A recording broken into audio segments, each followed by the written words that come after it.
by My 11 Circle. Win first prize 1 crore and luxury car. Download now. Paramjit Malik साहब, 2014 का क्या वाकया है जो जिसके बेसिस पे आप क्लेम कर रहे हैं कि सेक्सुअल हैरेसमेंट 2014 के वक्त से ही चल रहा है WFI के अंदर? देखिए 2014 में गीता फोगाट के नी में चोट लगी थी, तो उनको सर्जरी कराने के बाद जो पोस्ट थेरेपी होती है स्ट्रेंथनिंग के लिए या जो मोबिलाइज के लिए, वो मुझे अपने साथ लेके गई थी लखनऊ, जो साई का सेंटर है जहाँ वुमेन्स का रेसलिंग का हमारा जो नेशनल कैंप लगते हैं, आज तक वहीं लग रहे हैं। तो वहाँ मैं उनके पास गया, तो मैंने उनको जो भी हमारा ट्रीटमेंट था, मोड ऑफ जो था, उनको कराया। तो वहाँ के जो चीफ कोच थे और फेडरेशन के जो लोग थे, उन्होंने कहा कि आप गीता को तो करा ही रहे हो, हमारी टीम को फायदा हो जाएगा, तो हम आपको मर्ज कर देते हैं, हम आपको अपना ऑफिशियल फिजियो रख लेते हैं टीम का। आधिकारिक जो टीम थी फिजियोस की, उसमें शामिल हो गए आप? जी जी।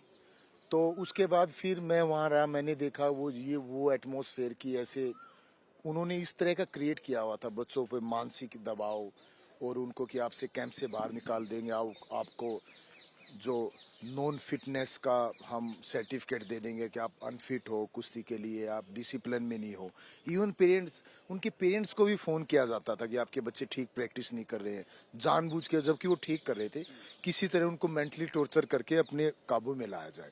और वहाँ धीरेन करके एक वो था, जो वहाँ उस टाइम साई में अपॉइंट थे शायद, उन्होंने वो रेसलिंग टीम का के फिजियो भी थे, और वो मतलब उनके मेन आदमी थे ब्रिजभूषण के, वो ही सब कंडक्ट करते थे, कोचों के भी ऊपर वो थे सब कुछ। तो उसमें होता क्या, जैसे कि अगर किसी बच्चे को चोट लग जाती है तो उसको कैंप से बाहर निकाल दिया जाता है कि आप अनफिट हो, अपने घर जाओ, ट्रीटमेंट कराओ, ठीक हो, फिर वापस आ जाइए। कैंप से बाहर का मतलब तो आप गेम से बाहर हो गए, आप एबल नहीं हो कि आप ट्रायल देश को या सर्वाइव कर सको। तो जिन बच्चों को छोटी सी भी चोट होती थी तो वो डरते थे बताने से, तो जानबूझ के बच्चों को ये दिखा के कि आपको चोट लगी, हम कैंप से बाहर निकाल देंगे बिना उनका कोई फिटनेस टेस्ट लिए, मतलब दबाव बनाते थे ताकि वो उनके अंडर में आ जाए, उनके पैरों में आ जाए। फिर दूसरा उनको बोला जाता था कि हम आपको नेताजी ब्रिजभूषण से मिला देंगे, आपको बेशक से चोट लग जाए, मैं आपको उनके घर लेके चलूंगा, जो धीरेन उनके एक पर्सनल आदमी थे। और कुछ 2-3 वहाँ लड़कियां भी रहती थी नेशनल में जो अनऑफिशियल थी, वो बच्चों को बहका फुसला कर वहाँ ले जाते थे, अंडर वहीं लेके जाते थे। अब मुझे पर्टिकुलर जगह का नहीं पता, लेकिन ब्रिजभूषण के पास लेके जाते थे। तो मुझे ये सारी बातों का पता लगा। मैंने उस टाइम जो वहाँ पर जो चीफ कोच थे उनको भी बोला, और जो सबसे सीनियर मोस्ट कोच थे कमल सेन, उनको मैंने रिटर्न में भी दिया। उन्होंने कहा कि आप रिटर्न में दो। साई के जो वहाँ पर डायरेक्टर थे उनको भी मैंने बोला। फिर रिटन कंप्लेंट किस बारे में था? क्या सेक्सुअल हैरेसमेंट का इशू था? उसमें क्या था? इसी बारे में था कि लड़कियों को यहाँ पर डराया जा रहा है, बहका फुसला के उनको इस तरह मेंटली टॉर्चर किया जा रहा है ताकि इनकी काबू में आए और सेक्सुअली वो अपने आप को इनके आगे मतलब सरेंडर कर दे। मेरी लड़कियों से भी बात हुई, वो सब डरी हुई थी सब कुछ। तो उसके बाद फिर मैं कितने विमेन रेसलर्स थे 2014 का जो आप टाइम बता रहे हैं जिन्होंने अप्रोच किया था, जिनसे आपकी बात हुई थी? 4-5 ऐसी लड़कियां थी 2014 में। सेक्सुअल हैरेसमेंट की बात कही जी, उन्होंने बात की कि हमें मतलब हमारे साथ इस तरह हो रहा है। फिर मैंने वो मीडिया को भी बुलाया था 2014 में, प्रॉपर जैसे आप लोगों से बात कर रहा हूँ, जो टीवी अखबार वाले लोग थे, वहाँ एक इवेंट हुआ था, वो आ गए थे। तो मैंने सबके सामने बोला था कि ये गलत हो रहा है, यहाँ पर इस तरह का हो रहा है। तो मेरी वाइफ भी उस टाइम जो वहाँ पर मेंबर थी टीम की, गोल्ड मेडलिस्ट थी नेशनल की, कैंप में रह रही थी। उनको और मुझे अगले ही दिन बिना कोई कारण बताए, बिना कोई रिटर्न में नोटिस दिए, हमें कैंप से बाहर निकाल दिया गया। क्या नाम है आपकी वाइफ का? सुमन कुंडू मेरी वाइफ का नाम है। आप कह रहे हैं आपने जब रिटन कंप्लेंट दी तो उसके अगले ही दिन आपको साई की कैंप मैंने मीडिया में दिया, मीडिया में जब मैंने दिया, अगले ही दिन जो चीफ कोच थे वो हमारे पास आए और उन्होंने बोला कि आपका कैंप से नाम काट दिया गया, आप दोनों यहाँ से चले जाइए। तो मैंने काफी कोशिश की, वहाँ कोचिज से बात की, साई वालों से भी बात की, तो किसी रिटन कंप्लेंट पे क्या एक्शन हुआ? कुछ कार्रवाई हुई? नहीं, रिटर्न में मेरे कोई एक्शन नहीं हुआ।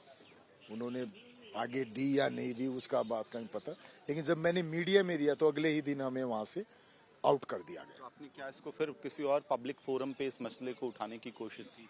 नहीं, देखिए अभी पिछले 3-4-5 महीने से इतना पब्लिकली चल रहा है, आप सब मीडिया में भी आ रहा है, इसमें मिनिस्ट्री भी इन्वॉल्व है, अभी नहीं कुछ हो पा रहा है, तो सोचिए तब क्या हुआ होगा। मेरी बात किसी ने नहीं सुनी। हमें मेरा तो चलो, मैं तो फ्रीलांसर था, अपना काम कर रहा था। मेरी वाइफ उस टाइम फॉर्म में थी और वो इंडिया की अपनी वेट कैटेगरी की गोल्ड मेडलिस्ट थी। उनका भी कैरियर खराब कर दिया गया, उनके बाद उनको भी वहाँ से भेज दिया गया मेरी आवाज़ उठाने पे। और आप देखिए, कई लोग क्वेश्चन करते हैं आप जैसे लोग कि तब ऐसा क्यों नहीं बोला किसी ने। अब पिछले 2, 4, 6 महीने से सब इतना बोल रहे हैं, अभी नहीं कुछ हो पा रहा है, तो आप सोचिए तब क्या हुआ होगा। क्या लगता है क्यों कार्रवाई नहीं हुई? जो आप इशू रेस कर रहे हैं WFI प्रेसिडेंट के खिलाफ, वो क्यों कार्रवाई नहीं हो? देखिए, कहीं ना कहीं वो इतने स्ट्रोंग हैं, बाहुबली हैं, और गवर्नमेंट का भी उनको सपोर्ट है। अब देखिए, ये जो रेसलर यहाँ बैठे हुए हैं, ये कोई छोटे मोटे बच्चे तो है नहीं, ओलंपियन है, देश वर्ल्ड चैंपियन है, पूरी दुनिया में इनका नाम है। ये लोग ही नहीं सरवाइव कर पा रहे, तो मेरे जैसा आदमी बताओ, मेरी कौन वहाँ बात सुनेगा? सुनी ही नहीं किसी ने। और अब मीडिया है हमारे साथ है, सब है, सरकार है, सब कुछ है, FIR भी दर्ज नहीं हो पा रही है, तो दुर्भाग्य है देश का। ऐसे आप आम आदमी कैसे सरवाइव करेगा? ये आप कहते हैं कि लोकतंत्र है, जनतंत्र है, कहाँ का जनतंत्र है? 6 महीने से बच्चे भटक रहे हैं। कभी ये कमेटी बना देते हैं कि हमने आपकी कमेटी, मैं भी कमेटी में, मेरे भी बयान थे, वीडियो रिकॉर्डिंग हुआ था, हमने सब रिटर्न में भी दिया था जी। उन्होंने बोला था हम पब्लिकली आपका जो बयान है इसको स्पोर्ट्स मिनिस्ट्री में भी लेके जाएंगे, और ये आपकी जो वीडियो बना रहे हैं हम पब्लिकली भी इसको हम वो करेंगे। लेकिन हमें आज तक ना कभी बताया गया कि कुछ पब्लिकली किया है, लीगली किया है, कुछ किया नहीं किया है। और बताया जा रहा है, हमारे कहीं से बातें लग रही है कि हमने जो बोला है वो तो हमारी आगे बात पहुंचा ही नहीं है। बातों को तोड़ मरोड़ के उनको पेश किया गया है। जैसे 2016 की साक्षी ने बात बताई थी कि वो 2016 में क्वालिफाई के लिए जा रही थी, उसको भी हरास किया। उन्होंने उसको जानबूझ के 2015 कर दिया है कि आप तो थे ही नहीं, 15 में तो गीता गई थी, जबकि उसने बात 16 की बताई है। हमारी बातों को भी तोड़ मरोड़ के आगे पेश किया जा रहा है। मैच से जुड़े आपके हर सवाल का हम देंगे जवाब। जानने के लिए हर update, live analysis, special interviews, download कीजिए स्पोर्ट्स तक ऐप।